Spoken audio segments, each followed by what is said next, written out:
This video is brought to you by Practical Music Theory for the Rock Guitarist, my new book, which is a comprehensive guide to all aspects of music theory necessary for playing rock guitar. From blues to the cycle of fifths, from understanding and using modes to choosing the right notes for a melodic solo, from pentatonic scales to chord construction and keys. It's all covered in a clear and concise manner. With accompanying video demonstrations, jam tracks and tabs, you'll learn to use the knowledge you gain in accessible ways that make sense for less than the cost of a few guitar lessons. Check out the link in the description for more details. Hello chaps, welcome once again to John Robson Guitar Tuition. As always, I do hope you're well. Today we're talking about epic outro solos. That moment where, the guitarist can just really cut loose and not have to worry about, the vocals coming back in or, going to the bridge after the solo or something like that. It's the moment where it can be a little bit open-ended and things can get a little bit more adventurous. It is a form of guitar solo that we don't tend to see too much nowadays, and I think rock music is the poorer because of it. So what I'm going to do today is run down my 5 favourite outro solos, starting with Freebird by Alan Collins and Ed King. Yes, now, Freebird. I didn't know of a band called Lynyrd Skynyrd. I didn't know of a song called Freebird. I knew none of this sort of stuff. I must have led a very sheltered upbringing until I went to college when I was 17 in 1984. And at college there was a few guitar players there, and the real star of the show was a lad called Mick. And he was the proud owner of an actual Fender guitar. At the time I had a satellite Les Paul copy, like the one you can see on the wall back there, only the one I had back then was Sunburst, but he had a real Fender. It was a Music Master, and, he'd chiseled a DiMarzio PAF Pro or something like that into the bridge position of it, and it was, just to be in the same room as a real Fender, that was quite the thing back then. Hard to get your head around that nowadays. Anyway, we used to find a quiet corner to go and have a bit of a jam in, like the us guitar players. And Mick said, do you fancy having a go at Freebird? And what's that then? And he taught me the chord sequence, the first part, G, D, E minor, F, all of that sort of stuff. And he would play over that, kind of faking the slide part using string bends and so on. And then he said, and he taught me the end part, it's kind of power chords, G, B flat, C, F, and what's G, B flat, C, isn't it? It does that kind of walk up back to G again. And he would absolutely cut loose over that, and it was the most amazing thing I'd ever heard, just hearing his widdly pentatonic licks that were astonishing to me at the time. And I said, who's this by? And he said, Lynyrd Skynyrd. And, to cut a long story short, I tracked down in one of the record shops that was local. And actually, does anyone remember the picture disc of Freebird? And I think it had Freebird was in one entire side of this EP, and then what was on the other side? Sweet Home Alabama, and I think one other track on the other side. And I just used to listen to that over and over and over and over again. And the latest version of it that absolutely blew me away was by the Classic Rock Show, that band that Pete Thorne's touring with at the moment. And, him, Pete and who's the other guitarist, James Cole, really kind of bigging up the kind of guitar duel at the end. Absolutely magical stuff. And I think it's probably one of the first epic outro solos that I can ever remember being, kind of woken up to. So, yeah, that one had to be on the list. Next. Rosanna by Steve Lukather. Back in the days before we had an internet and, information was a lot less freely available, there was a book that was published by Guitarist magazine. It was written by their chief instructor, a chap called Phil Hilborn. And the book was just called Solo.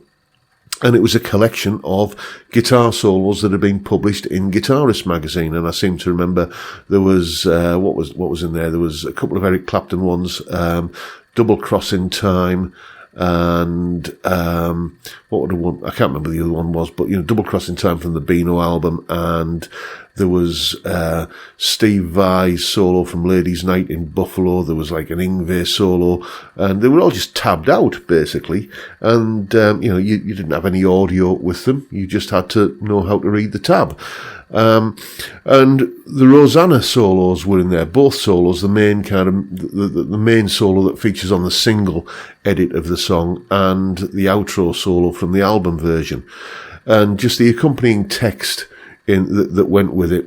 Phil was really kind of bigging it up and saying what an incredible, solo this was, especially given the fact that it was spontaneous and jammed, and showed what an astonishing player Steve Lukather actually is.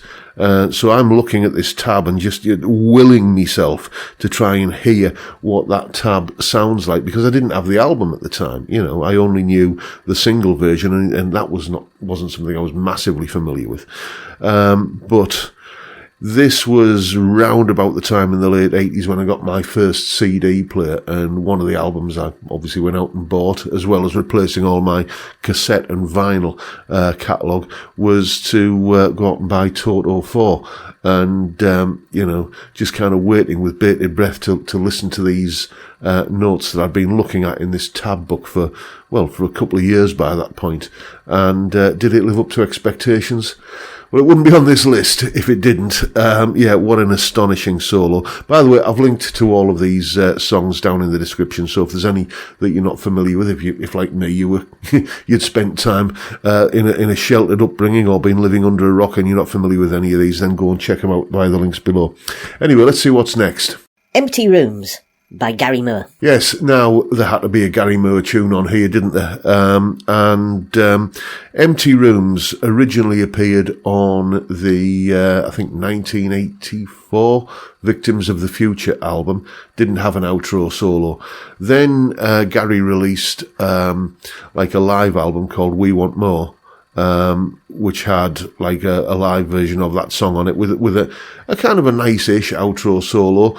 But for me, the one that just stands the test of time, and I remember vividly, this was broadcast on that venerable British institution, the Friday Rock Show, I seem to remember, a Gary Moore live gig in Stockholm.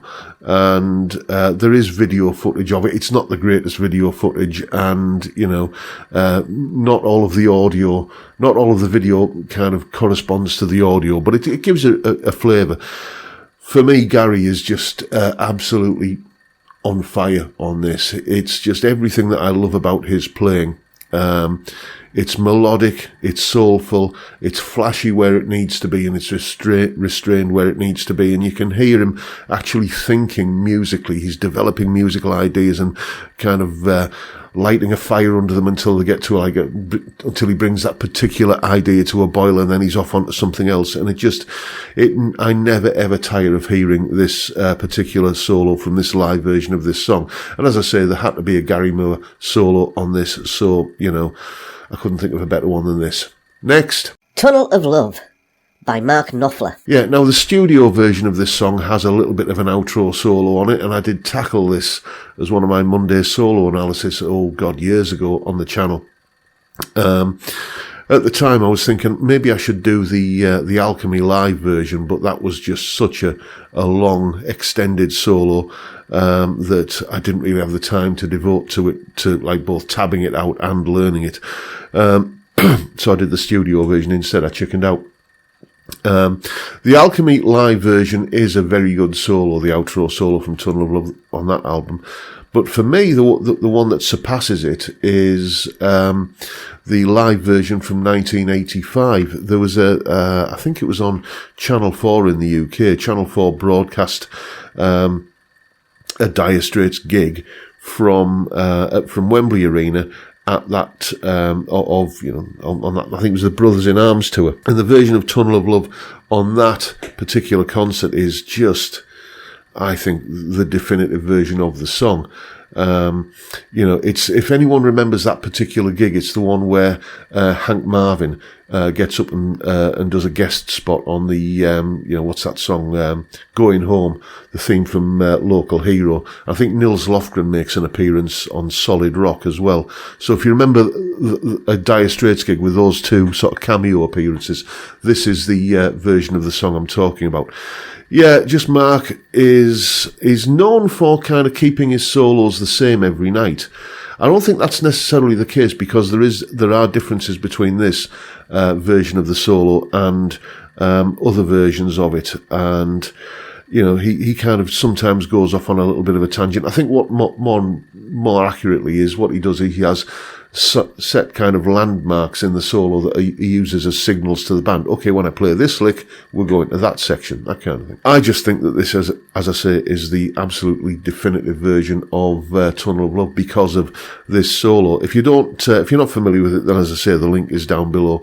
Certainly better than the studio version because it's longer, and we're talking about epic solos here, aren't we?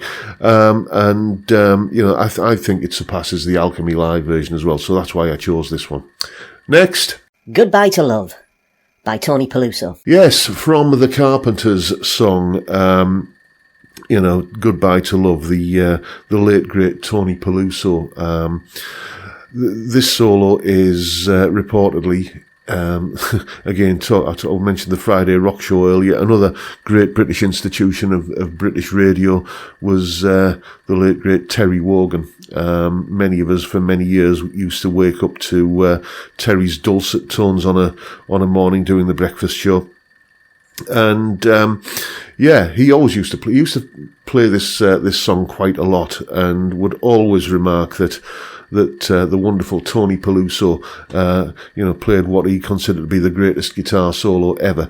I wouldn't go that far, but it is an epic solo. And the interesting thing is that it is completely improvised, apparently. Tony Peluso, when he was alive, in many an interview, related the story of, he just improvised this solo on the recording session, and then months later, the Carpenters are getting ready to go out on tour, and they're rehearsing, and he just improvised a solo. He just jammed a solo in the studio, so he just jammed another solo in rehearsal, and Karen Carpenter just kind of stopped the band dead and said, "You need to play what you played on the record. That's what people have come to hear." So he had to go back and relearn his own solo. When you listen to it and just kind of appreciate that is the skill of that musician, to be able to improvise so fluently and melodically, it is just staggering, I think. And if we're talking about epic outro solos, that one certainly had to be on the list. So there you go. Those are my 5 favourite epic outro solos. I could give a few special mentions here, I suppose. Hotel California would have almost made it onto the list, but I couldn't really think of which one of the 5 that I have mentioned to get rid of. But yeah, Hotel California would have been possibly on the list in another lifetime or another universe, but today it wasn't. So let me know what your favourite epic outro solos are down in the comments. If you agree with mine, if you disagree with them, if you think any of the solos that I've chosen are just undeserving of a place on a list like this, then let me know, or let me know if you agree with me. Either way, I'm always interested to know what your thoughts are. But that is the video for today, folks. Hope you've found what you've seen to be entertaining in some small way, and if that's the case, please hit the subscribe button and the notification bell if you haven't already done so. And why not drop me a like as well while you're at it. Don't forget the live stream every Friday, 5 PM UK time. You know what happens? We drink beer and we talk about stuff, usually music and guitar related, but who knows, it can go anywhere, and it's a great way to kick off the weekend, I think, and I'd love to see you there if you can make it. But for now, I'll bid you all a good day and say thank you so much for watching. Thank you for your time. Look after yourselves, folks. Stay well, stay safe, and above all, stay sane. Bye for now.